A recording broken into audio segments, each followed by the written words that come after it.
Hello, my name is Lynn Ansink, and I do not have Addison's. But I have a very nightmare of a son who does have Addison's. He's 26 years old, and I call him a nightmare because he never seems to know his limits. And as any mum will know, it's hard enough trying to keep their kids out of trouble no matter what age they are, or whatever's wrong with them, as it is. But an Addison's child, well, they still know no limits. His harem scarum, and he always thinks he can do a lot more than he actually can. Well, his mind wants to, but his body will let him down. I've learned to do so many things differently. I've had to be careful not to approach him from behind without making sure I wave my arms madly and shout in order to make sure that he knows I am in the vicinity. Otherwise, he will drop like a stone. Then, of course, I try to get tablets down him, and if I can, great, and I've been really lucky so far that I've been able to do that. We have been taught how to do the injection, and I hope to God I never have to do that. Because I have a job to see as it is, and I've got to try and mix up this medicine on the roadside while my son's laying incoherent on the floor. Why don't the doctors ever tell you anything like that? Why do we have to learn these things the hard way? Stress levels are a nightmare too. I've cried, many, many times I've cried. It took him 10 years to get this diagnosis. 10 years to get anyone to listen to him, take him seriously. And it was only when he was due to have an operation and an anaesthetist wanted to know why, they had to struggle to bring him out of shock after every operation. Thank goodness for her, she suddenly took it seriously, endless tests, and now he's on meds, corticosteroids, for the rest of his life. He is a very upbeat kid, always laughing, using his mind, inventing things, planning things to do for charity. That will never stop. That will never stop for Colin.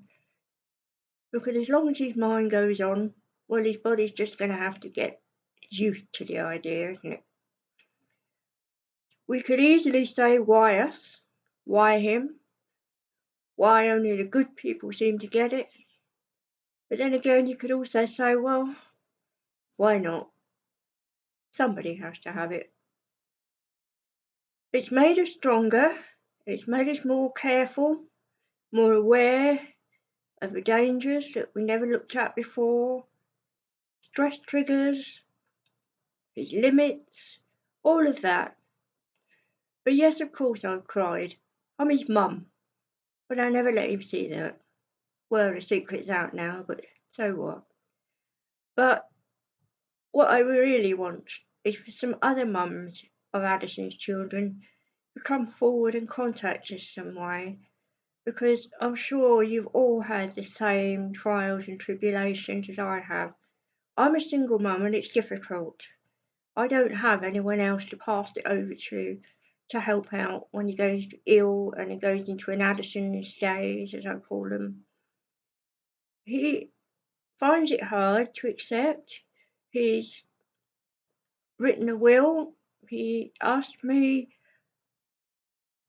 who would want his tools, stuff like that, which is difficult for any mum to hear. And he is an ill young lad. But I would love other mums to be able to come in and share their views on how they cope. It's not an easy job being a mum of an Addison's.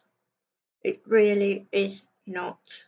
It's taken 10 years for them to take him seriously. Because he's so young, they brushed it off, all the fainting episodes, all of that.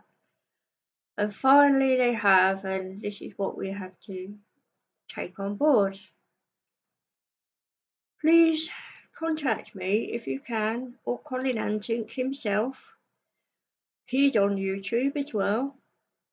Please contact us if you want and give us your views on how you cope with an Addison's child, because there's no booklets out there on how parents cope with Addison's children. Only the medication and the doctor's side of it and the long-winded words and appointments that we have to go to, which really don't mean much to us at all. Someone somewhere needs to teach the family on how to cope and live with an Addison's. He's a wonderful kid, he really is, and he's very strong. But there are times when I wish so much it could be different. Please contact us if you want. So there you go, that's my little story. Lynn Anting, signing out. Bye.